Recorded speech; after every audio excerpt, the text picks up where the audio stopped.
5、4、3、2、1、経過。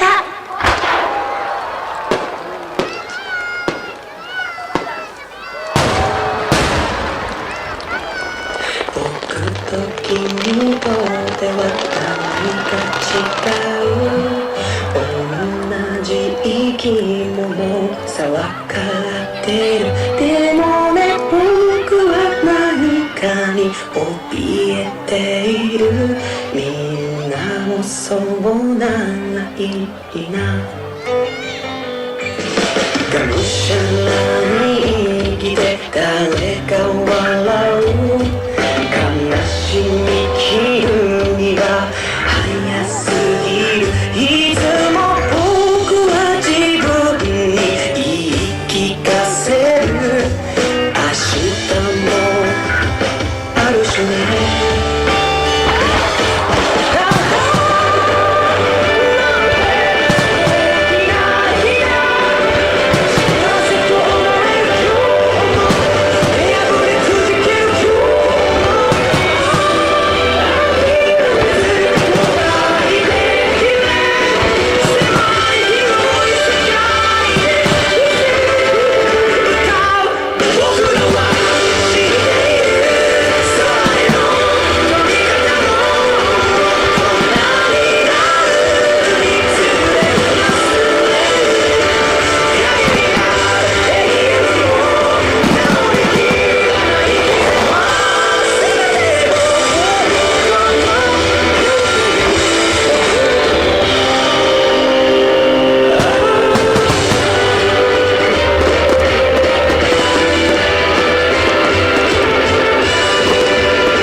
知っている奇跡は死んでいる。努力も孤独も報われないことがある。だけどね、それでもね、今日まで歩いてきた日々を人はよくそれがね、奇跡だと